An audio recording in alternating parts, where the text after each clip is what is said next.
President van der Bellen, Chancellor Kurz, Monica, ladies and gentlemen, good morning. My presence in Austria today is virtual, but my feelings are real, because Austria is still so much part of who I am, and the people of Austria are still my family.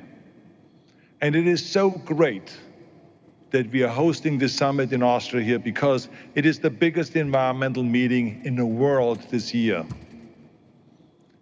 Now, I'm in the movie business, as you all know, so to me, there is really not much difference between virtual and the real world.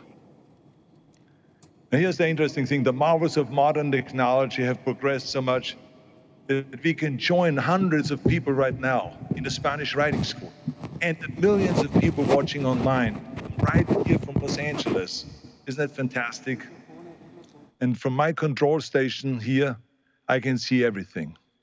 I can see, for instance, the president checking his speech the last time before he's going to deliver it. And then there's Monica running around, worrying and schwitzing about everything. And then there's someone in the third row, hey, you, pay attention, stop picking your nose. It's amazing, the kind of things that we can do with technology. That you can do with technology is like unbelievable. But there's still, with all these technologies, there's still some people that think that the best way to light a room is to burn a lump of coal. But we're going to talk about that later. First, I want to just say thank you very much to President van der Bellen for being such a great partner for this summit for the past 4 years. You are an environmental champion, and we couldn't do this without you, so thank you very much. Let's give a big hand to President van der Bellen. Thank you also to Chancellor Kurz for showing the world that fighting pollution is not a conservative or liberal idea. It is just common sense. So thank you for all your great work. Big hand to Chancellor Kurz. And thank you, Monica Langthaler, and her entire team, I should say, that have not slept for the past 2 months as they organized everything that you see. Thank you very much for all your hard work, Monica. We love you. And finally, thank you to our sponsors, such as Herbert Waldner and Clemens Hollmann, for helping us reach the world with our message. I mean, Clemens has always been there, a big supporter of environmental issues. And Herb, if they ever do a documentary about you, they should call it Pumping Trees.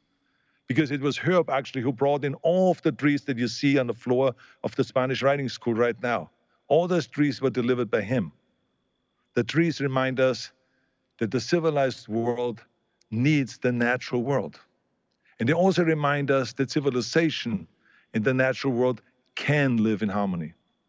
And it is this idea, this desperate need, that has brought us together here today.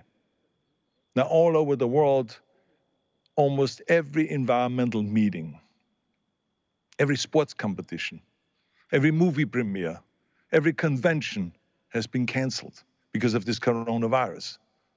So why did this gathering not get canceled? Why did we just postpone it but not cancel it?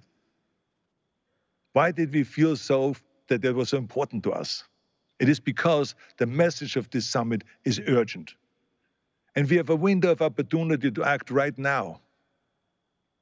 I'm speaking to you from California, where wildfires caused by lightning strikes and record-breaking heat have turned more than 3 million acres. It burned acres after acres after acres, and it's been going on for weeks now. And an army of 14,000 firefighters in huge flying tankers have been battling those places, and the fire season hasn't even started yet. The sky for the last week has been orange or deep red in much of the state, looking more like Mars than California. And then Inferno in Northern California has created so many fire tornadoes that the National Weather Service, for the first time in its history, issued a fire tornado warning, which sounds like a premise of a Hollywood disaster movie, but it is real life. But the thing about Californians is that we have a history of rebuilding. After earthquakes and after fires and floods and mudslides, we always rebuild. And every time they rebuild, they come back better.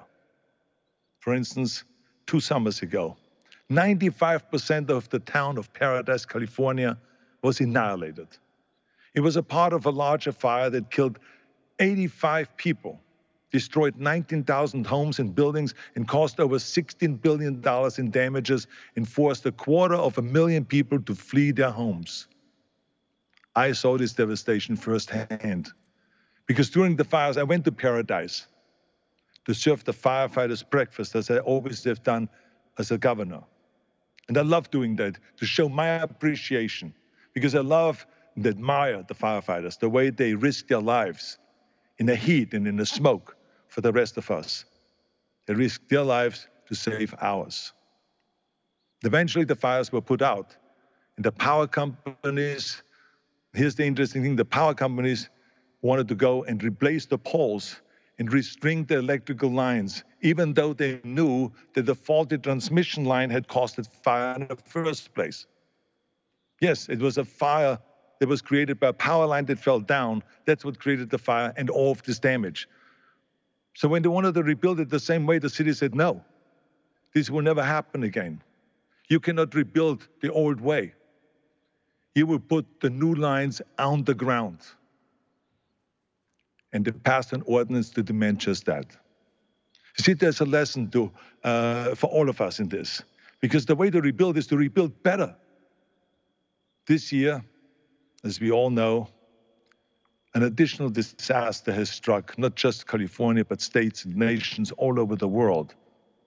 And that disaster came in the form of a virus, tornado, that has devastated people and economies all over the world. How should we rebuild from this? I say, with the same foresight as the city of Paradise. Because simply rebuilding the status quo, of course, is the easiest. It requires the least amount of imagination and the least effort. But if you watch the smartest investors in the world, their money does not look backwards. Yesterday is a terrible investment. BlackRock, which manages more than $7 trillion, will no longer invest in coal. Goldman Sachs recommended investors sell their oil stocks. And over the last decade, fossil fuel stocks were the worst performing sector on the S&P 500, which measures large companies on a US stock exchange. Now here's a big one. ExxonMobil, which was once the most valuable company in the world, today is worth 1/10 of the value of Apple, which is valued at $2 trillion.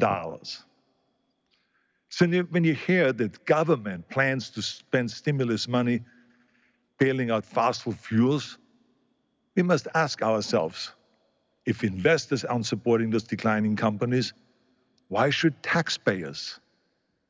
Government must realize what the smart money knows instinctively. Don't invest in the past. You see this rotary phone right here? This is a rotary phone that was invented over 120 years ago. Now, such old technology served its purpose well, but it belongs in a museum. I mean, it's a beautiful phone, but it belongs in a museum. I mean, would you invest in a technology like this? No. You would invest in this, a smartphone, a phone so smart that it can do 1 million different things, and no landlines, it's wireless. As a matter of fact, last month, I spoke to Chris Cassidy. Now, you maybe not know who Chris Cassidy is, but he is the commander of the International Space Station. He was in space, seeing and talking to me right here on Earth, while I was able to look out his window at the Earth below going by. I mean, I literally could have waved at myself. We were not bound by wires or old technologies because the people making the decisions over the years had the foresight to look forward. Forward-looking decisions are needed right now. Right now, as trillions of dollars and trillions of euros are being poured into rebuilding economies and infrastructure in the wake of the coronavirus. These funds are so massive, they are capable of remaking societies. We have a tremendous opportunity here. All we have to do is pick it up. We need to build a clean energy economy. And the projects of the future, we need to put people back to work in sustainable jobs. We need to upgrade buildings and to make them more energy efficient. We need to weatherproof homes. And we need to drive cars that are powered by alternative fuels. And we need to install energy efficient appliances. That's where we should invest our money in. And we need to do simple things that don't even require technology. We need to plant trees. I tell you, it can be done. Because I remember when I was governor, we had big plans. And like reducing greenhouse gases by 25% by the year 2020. And we beat it. We did it by 2018. We set the goal to require 50% of our electricity to come from clean sources.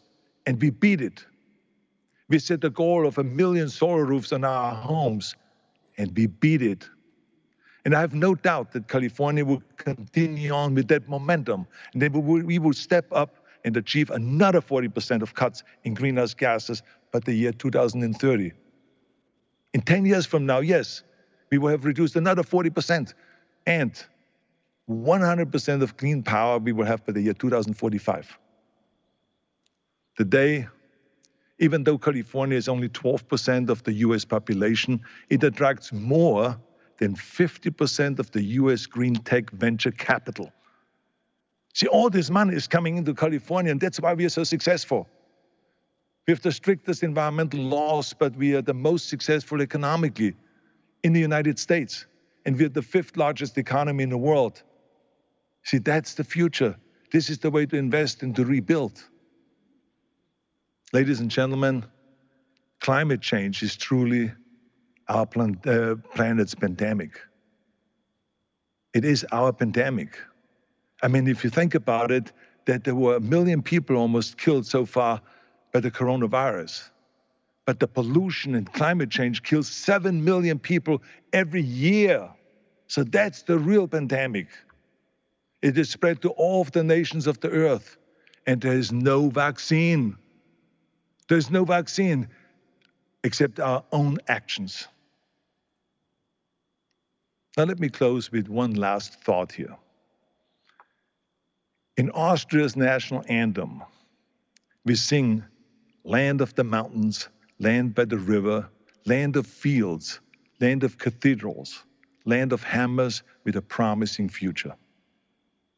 When I hear those words with the music behind them, I feel something stirring inside me, and it makes me proud.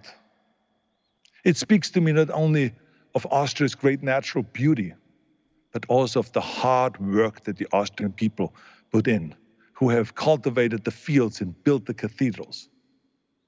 It sings of the mountains, which represents the beauty and the environment. But it also sings of the hammer, which represents industry and the hum of factories and the gears of commerce. This is the balance between prosperity and the environment, the harmony between civilization and nature. That is the ideal towards which nations must thrive. So as we rebuild our economies and our lives from the coronavirus, let us not only recover, let us reimagine and restructure. Let us respond to the opportunity before us. Let us not regret. We have a new path forward for the well-being of our people and our planet. Let us take that path. And let the anthem of Austria, the land of the mountains and rivers and fields and hammers, be the model of all of the nations of the world. Thank you very much. Thank you.